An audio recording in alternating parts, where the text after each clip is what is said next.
What is up, guys? My name is Bailey and welcome back to another one of my videos. In this video, I have another thermal printer review for you guys. Now, I've done videos in the past showcasing you my recommendations for thermal printers, but this one caught my eye, and the reason why it caught my eye is because it has one feature that differentiates it from all the other thermal printers, and that's connectivity to Wi-Fi for both Mac and Windows computers. So I do use both operating systems, Windows and Mac, and I do switch between both of them. So it's kind of a pain having to unplug my Rollo printer or even my Nova printer, since those only run off of a USB connection or even Bluetooth, and Bluetooth is a little finicky with those thermal printers, so Wi-Fi connectivity might be a more secure connection. So I will go ahead and test that out. The company was actually nice enough to reach out and send me a sample of this product for me to give my honest opinion about it. So I'm gonna go ahead and show you guys that product, unbox that product to show you guys everything that comes in the box, and just give you my honest opinion on how to set it all up and just reviewing the product all together. So without any further ado, let's just grab that box and jump into the packaging. So here is the thermal printer. This is the box that it comes with. This box is pretty big for a thermal printer, so hopefully the printer itself isn't too bulky. But let's go ahead and dive into this unboxing. The box itself does have their logo on it, FreeX Wi-Fi thermal printer, and if you want to get it, it says getfreex.com, and I'll leave a link down in the description down below if you guys want to check it out. It's going to be an affiliate link, so if you guys end up wanting to buy this and you click and use that link, then I will get a commission on it. So if you guys want to support the channel, go ahead and buy through that link, and I'll also leave maybe a discount code down there as well if I can find one for you guys. So let's go ahead and crack this open and let's see everything that's inside of this box. So the first thing is going to be a note card. Just like a get started card that you can go and watch a video how to set it all up. So let's throw that to the side, and then the next item, let's jump into the cables here. So this is going to be plugged in from the device itself, and then if you want to do it wired to a computer, if you don't want to run it off of Wi-Fi, you do have the wired option through this cable. So let's throw that to the side, grab the next item. The next cable is just going to be the power cable. Pretty self-explanatory. You plug it in, you get power. Next item after that is going to be another power cable. This is the second end of the power cable that you plug in, and that goes directly to the outlet. And that is pretty much it for just the cables. Jumping into the thermal printer itself, it does look pretty big. So let's pull this out and let's see here. So that's everything in the box, and this is the thermal printer. So I didn't realize how big this thermal printer is. This is a pretty chunky thermal printer. I'm gonna grab my Rollo just to compare it to that, just so you guys can get a size comparison. So showing you guys the size comparison, here's my Rollo with no Wi-Fi thermal printing, and then here is the FreeX. You guys can see that this thing is massively bigger, maybe 3 times bigger than the Rollo. So if you are getting something that maybe looks a little bit more minimalistic, then the Rollo is going to be the one that you're going to want to go with. Let's go ahead and plug this in and let's test it all out. They didn't give me any rolls, so I'm going to go and grab a roll of thermal printer paper. They do sell it on their website if you do want to pick one up. So I did have a roll of UPS labels that I wanted to test out, but that roll is going to be too big and it won't fit in this thermal printer. I really wish that they sent me out a roll so I could test it out on their own printer, because if you open it up, it does state on the inside here, I'm not sure if you'll be able to see that, it says that there are 2 options. You can either use the rolled paper or you can use the fan fold paper. So I do have the fan fold paper readily available, so I'm gonna go ahead and use that, and you just feed it through the back right here, and then it should just come out through the front.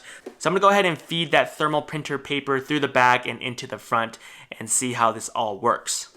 Okay, so I do have the thermal paper fed through right now. And the one thing you can do is you can adjust this right here so that you can fit whatever size thermal paper you want to fit. This is a 4x6, and if you look right here on the back, there's nothing you can adjust, so there is a big slot right there. So if you are using something a little bit smaller, I'm not sure if that's going to move around and make it so it's not straight when you're printing, but only time will tell. I will go ahead and test it out right now. So I have the paper already put in. I'm going to go ahead and close this up and then turn on the power button on the back, and then it should just feed right through. So just like that, it fed right through. I'm gonna click this button one more time just to feed it. This is the feed button. So right now it's adjusted to the correct size of the paper. So I just barely set up the USB plug and play. So let's just go ahead and test this out. I have a label right here ready to print, and it is selected on the FreeX Thermal Printer. So I'm gonna go ahead and click that print button and then see if it prints. So it does print successfully, and then if you want to tear it off, you can just go ahead and pull and tear it straight off. So there is a sample for the printing via USB, so that works just seamlessly. It was pretty simple to set up, and I'll highlight everything near the end of the video, but let's go ahead and set up the Wi-Fi process, and let's see if it prints Wi-Fi just the same. So I've set up the wireless printing on my computer, so let's go ahead and reprint that to see how it all works. So I do have the same label pulled up as I printed on the USB side, and I do have the FreeX Wi-Fi Thermal Printer selected. So let's go ahead and select print, and let's see what happens. So click print, and then it should just send it to the FreeX machine and start printing automatically.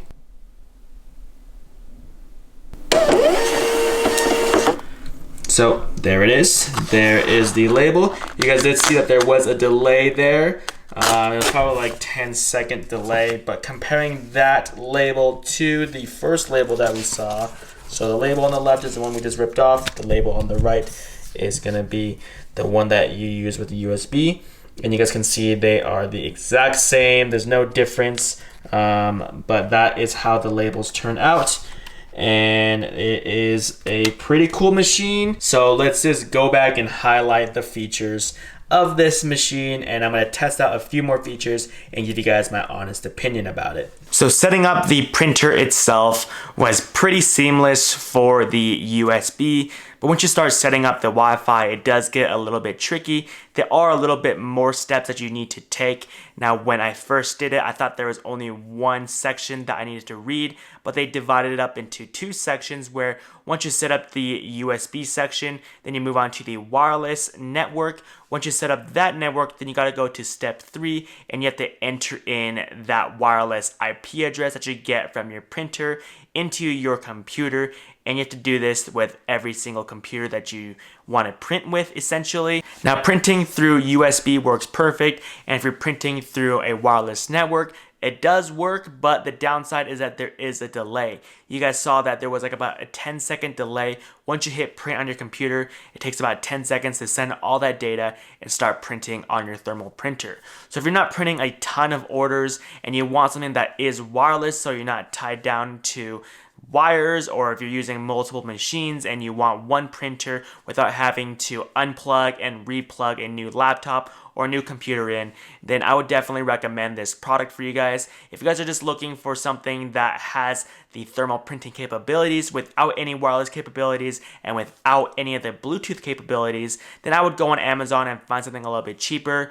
Like I said, if you guys want to check out this product or pick one up for yourself, I'll leave a link in the description down below. Now, that's pretty much what I have for you guys in this video. If you guys enjoy this type of content, please smash that like button for me. If you guys want more content like this, hit the subscribe button down below and turn on post notifications so you guys don't miss any content I upload in the future. And if you guys have any questions at all regarding this or anything I mentioned in the video, drop it in the comment section down below because I answer almost every single comment you guys leave down there. And I'll catch you guys all in the next video.